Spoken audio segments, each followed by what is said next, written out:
토트넘이 콘테 감독과 결별하고 후임의 전 첼시, 파리 생제르맹 도르트문트 감독이었던 토마스 투헬을 영입하려 한다. 이런 보도가 나오고 있습니다. 전설적이었던 요 짤이 이제 역사적인 의미까지 갖게 되는 것일까요? 토트넘 감독직 인수 임계! 안녕하세요, 볼리TV 성욱입니다. 북런던 더비 여파가 좀처럼 사그라들지 않는 분위기입니다. 토트넘이 아스널한테 리그 홈 경기에서 9년 만에 패한 것 그 자체만으로도 분명 아주 충격이 큰 그런 사건이었습니다만, 무엇보다 그 경기 내용이 더비 라이벌이라고 하기에는 너무도 큰 격차를 보여줬던, 정말 제가 중계 때도 말씀드렸습니다만 전반전에 아스날이 토트넘에게 축구를 가르쳐주는 것 같은 그런 경기를 했습니다. 요 전반전의 여파가 굉장히 크게 남아있기 때문에 북런던 더비 단순히 스코어만으로 설명할 수 없는 토트넘에는 참패였다, 이렇게 볼 수가 있을 텐데요. 더군다나 이날 아스날 선수들이 굉장한 경기력을 보여주긴 했어도 사실 두 팀 선수단이 이렇게 딱 비교를 하면 토트넘이 딱히 처지는 팀이 아니라는 게, 이게 더 큰 좀 속상한 부분인 거죠, 토트넘 팬들한테는. 아스날이 올 시즌 좋은 활약, 또 거의 모든 선수들의 폼이 올라온 모습을 보여주고 있다고는 하지만 토트넘에 비해서, 그리고 프리미어리그 다른 빅클럽들에 비해서 아스날이 이렇게 선두를 질주하는 게 당연할 정도로 압도적인 스쿼드다, 이렇게 보기는 힘들단 거죠. 그렇다고 아스날이 최근에 돈을 또 많이 써가지고 지난 시즌에 비해 가지고 그 스쿼드가 강화가 됐냐, 크게 나아졌냐, 그것도 아니거든요. 보시다시피 지난 시즌이 끝난 이후 지금까지 북런던 양 팀이 선수 영입에 쓴 이적료를 이렇게 순지출을 비교를 해보면, 이게 스카이스포츠에 어제 나온 자료거든요. 토트넘이 6명을 영입하는데 우리 돈 2,600억 원을, 그리고 아스날은 5명을 영입하는데 우리 돈 1,800억 원을 썼습니다. 굉장히 좀 금전적인 부분에서도 아스날보다 토트넘이 더 쓰면 더 썼지 아스날이 뭐 엄청난 투자를 했다, 이렇게 볼 수가 없다는 거죠. 콘테 감독이 아르테타 감독보다 800억 원을 더 썼음에도 경기력은 뭐 아스날이 이만큼 올라갔다면 토트넘은 더 오히려 내려가는 그런 느낌을 주고 있으니까. 그리고 지금 팀에서 주전으로 활약하는 선수의 비율도 두 팀 최근 영입한 선수들 중에서 보면 뭐 비슷합니다. 그러니까 지난 시즌에 비해서 아스널이 토트넘보다 더 강해진 이유가 선수단 보강이나 스쿼드 레벨이 크게 올라갔다, 이렇게 보기는 어렵다는 거죠. 그렇다면 답은 뭘까요? 감독의 차이밖에 없다는 게 제 결론입니다. 아스날이 어린 선수들 중심으로 또 포텐이 터지지 않은 선수들에게 자기 축구를 이식시킴으로써 아르테타 감독이 굉장히 팀의 어떤 수준을 끌어올렸다면, 콘테 감독은 기존 선수들이 잘하는 것마저도 못하게 하면서, 그렇게까지 하면서도 새로운 걸 전혀 보여주지 못하고 있어요. 나아진 모습을.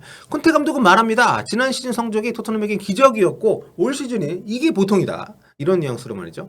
지난 시즌에는 막판에 부상자도 없었고 다 좋았는데 이게 쉽지 않은 일이었다, 모든 게 맞아 들어갔기 때문에 우리가 챔스티켓을 땄다, 이 얘기인데, 사실 뭐 핑계거리 찾자면 한도 끝도 없죠. 예를 들어서 지난 시즌 초반에 해리 케인이 얼마나 긴 시간 절었습니까?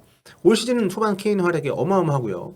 그러니까 이런 어떤 차이점, 이런 부분들이 결국 그 감독들이 핑계를 대자면 어떤 건 이유가 되고 이유가 안 되고 이런 부분인데, 특히 이제 지난 시즌에 손흥민 선수가 득점왕까지 차지할 정도로 어마어마했는데 올 시즌에 좀 부진하기 때문에 토트넘이 못하는 거다, 이렇게 얘기하는 분들도 있습니다. 근데 이렇게 보십시오. 손흥민을 이렇게 익숙하지 않은 역할에 놓은 게 누굽니까? 페리시치를 고용해서 상대가 맞기 쉬운 전술 고집하는 게 누군가요? 상대가 예측 가능한 전술, 선수 기용, 이거 여전히 계속 고집을 하면서 팀이 나락으로 가는데도 별다른 해법 제시 못하면서 계속 인터뷰만 이렇게 하고 있는, 이게 누굽니까? 선수들의 컨디션 문제, 부상 여부, 넓게 보면 이것도 감독의 영역이라고 볼 수 있겠지만 그렇게까지 책임을 지우고 싶지는 않고요. 다만 데리고 있는 선수들, 보유하고 있는 선수들로 어떤 전술, 상대에 따른 어떤 맞춤 전략, 이런 거 제대로 하고 있는지 이걸 좀 보자고요. 콘테 감독이 과연 리그에서 수준급 감독으로 인정받을 만한 무언가를 토트넘에 와서, 특히 올 시즌에 무언가를 보여준 게 있습니까? 그것도 아니면 이적 시장에서의 움직임이 예리하기라도 했습니까?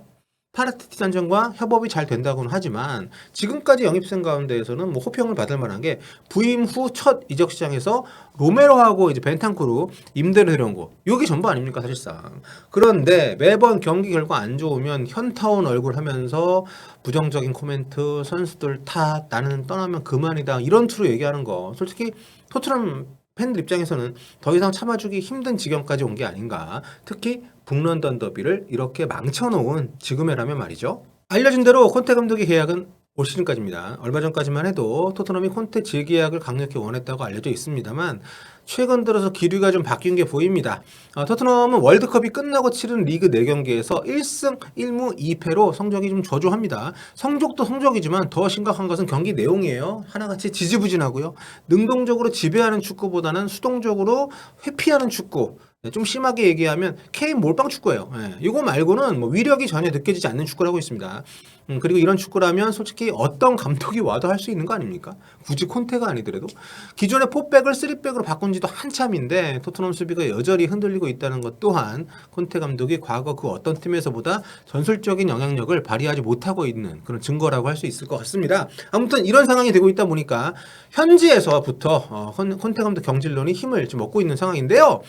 이런 의견이 SNS에서도 굉장히 좀 많이 보이는 게 사실인데 지금 데일리 스타에서 나온 기사 제목이거든요. 이게 토트넘 팬들은 네거티브한 콘테 감독이 아스널의 참패를 당한 뒤에 경질되길 바란다 이런 얘기. 그리고 실제로 한국 시간으로 17일 새벽이죠. 현지 매체 토트넘 전문 기자인 데일리 메일의 사미 목벨이 이런 또 기사를 냈습니다. 토트넘의 계속된 부진으로 콘테 감독의 미래가 불투명해졌다. 이렇게 콘테 거취 문제를 다룬 기사를 썼는데 여기 보시면은 이제 첼시 전 감독인 토마스 투엘이 명백한 후임 감독 후보다.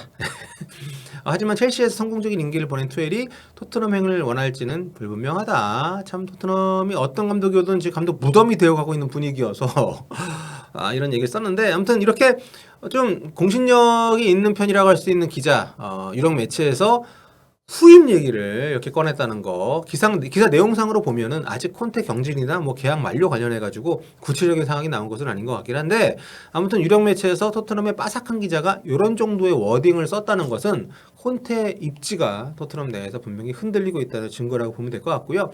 이쯤에서 재밌는 거는 토트넘하고 맨유의 상황이 최근에 또 드라마틱하게 뒤집어졌다는 건데 다들 예전에 그 이른바 경질 더비 기억하시죠? 나란히 위기에 놓여 있었던 솔샤르 감독과 누누 감독의 정면 충돌. 실제로 뭐 꼭 그런 상황은 아니긴 했지만 어쨌든 모든 사람들이 여기서 먼저 감독 자르는 팀이 당시 이제 무직 상태였던 콘테를 차지한다. 이런 얘기가 많았었거든요. 이때 맨유가 이겼고 솔샤르 감독이 생존을 했고 토트넘은 그 뒤 얼마 안 있다가 이제 누누 감독을 잘랐습니다. 그러면서 콘테 감독을 토트넘이 차지를 하면서 야, 경질 더비의 결국 승자는 토트넘이었다. 뭐 이런 얘기 농담 삼아서 많이 했었는데 지금 보면 꼭 그렇지만 않은 것 같습니다. 맨유가 솔샤르 경질 타이밍을 놓치고 꽤 오래 방황을 하다가 올 시즌 이제 아약스 출신의 테나 감독을 영입을 해서 굉장히 순항을 하고 있지 않습니까? 근데 재밌는 게 토트넘이 과거에 그 테나 감독하고 면접을 했었어요. 근데 카리스마가 부족하다 이런 이유로 채용을 하진 않았던 적이 있는데 이게 또 참 인생만사 세용지만하고 콘테 영입할 때만 해도 또 지난 시즌 맨유보다 높은 순위에서 챔피언스 리그 티켓을 거머쥘 때만 해도 토트넘이 승자로 보였었는데 이제는 테나의 체제로 엄청 맨유가 지금 잘 나가고 있어서 맨유가 확실한 승자가 되는 분위기입니다. 보시다시피 순위표에서 토트넘이 5위, 맨유가 4위. 하지만 맨유가 한 경기를 덜 하고도 승점이 5점이나 앞서 있고요. 또 맨유는 엊그제 맨체스터 시티를 상대로 맨체스터 더비에서 판정 논란이 있긴 했습니다만 어쨌든 승리를 했고 또 리그, 컵 대회 포함해서 7연승 달리고 있습니다. 자, 그나저나 올여름에 감독 바꾼다고 하면 누가 오게 될지 솔직히 신경을 더 안 썼으면 좋겠습니다. 저는. 토트넘 신경 좀 그만 썼으면 좋겠어요.